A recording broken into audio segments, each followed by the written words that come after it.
Hello everyone, welcome to the Fluent in Italian channel. Today we're going to learn about a new tense in Italian. It's called Passato Prossimo. It's the most commonly used past tense. Let's start with explaining where we can use this tense. It's used to talk about completed actions in the past, whether recent or distant, as long as they have a clear beginning and end.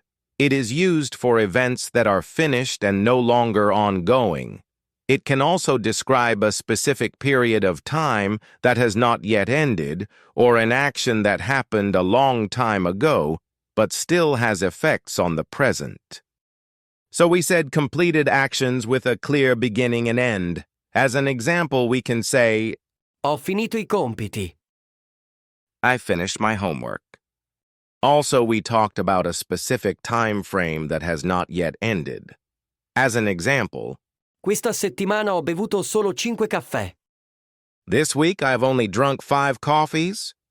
Now that you know when to use this tense, let's explain how to create it. The passato prossimo is a compound tense. This means it has 2 parts. The first part is an auxiliary verb, which can be Avere o essere. second part is the past participle form of the verb, which is called. Participio passato. So, to summarize, this form is created from Avere o essere. plus, Participio passato. but what is the past participle of the verb? To create it, if the verb finishes with are, you need to change it to ato. If it finishes with ere, it'll be changed to uto. And if it finishes with ire, it'll change to ito. For example, Parlare. Parlato. Ricevere. Ricevuto. Spedire. Spedito. do you remember the form Avere o essere. plus? Participio passato. Up to now, we talked about the past participate. What about the first part, though? That's so simple. It's like the normal simple form of those verbs to remind you. Let's also look at them. Avere. Ho. Hai. Ha. Abbiamo. Avete. Hanno. Essere. Sono. Sei. È. Siamo. Siete. Sono. But how to choose between these 2 verbs? Which one to use? Avere. Use it with transitive verbs. What does it mean? They're the verbs who reply to what or whom, for example. Stefano ha incontrato Cristina. He met whom? Christina. Stefano ha spedito il materiale. He sent what? The material? Well, let's continue with Essere. use it with the verbs of movement, like Andare. Venire. Arrivare. and verbs indicating a change of state, like Diventare. Ingrassare. Nascere. Morire. let's look at some examples together. Ho mangiato una pizza ieri. È arrivato alle 8. Abbiamo comprato una macchina nuova. Siamo andati al cinema 3 volte questo mese. What about the verbs? Dovere. Potere. Volere. These verbs take the auxiliary of the verb that follows. Let's look at some examples. Sono dovuto andare a Como. Ho dovuto fare la spesa. There's another situation that we need to talk about them. There are verbs that can use both of the ways. Verbs like Cominciare.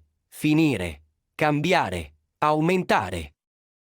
it depends on whether they are used with a direct object or without one. Let's look at some examples so you get what I mean. Eva ha cominciato la scuola. There's a direct object here, Il film è cominciato alle 22:30. but there's no object here. You can pause a bit the video to look at the examples better. Before we continue, don't forget to like this video and subscribe to the channel so you won't lose the other videos. There are some verbs that are exceptions. Let's talk about the most important ones.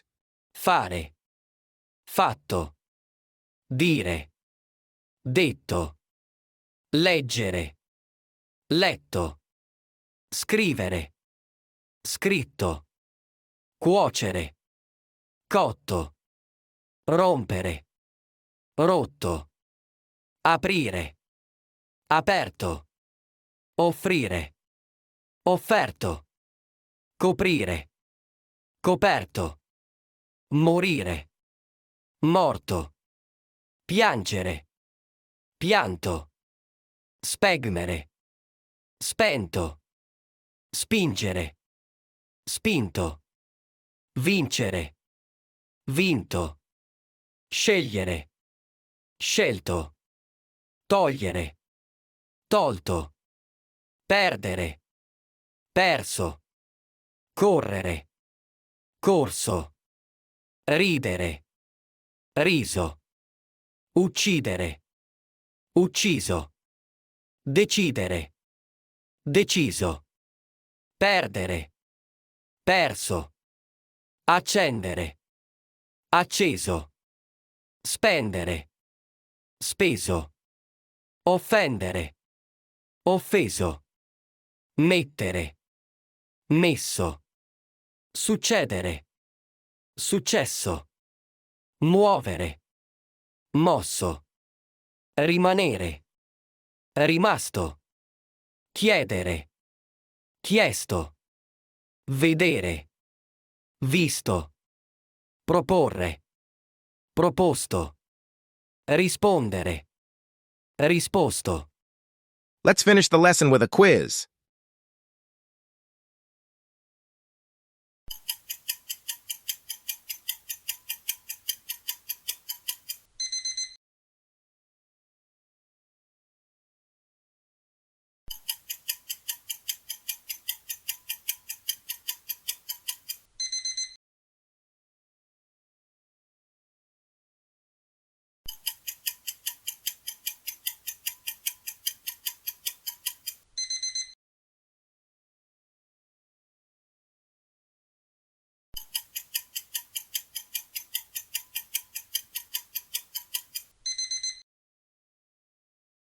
Bravi. Bye until next lesson.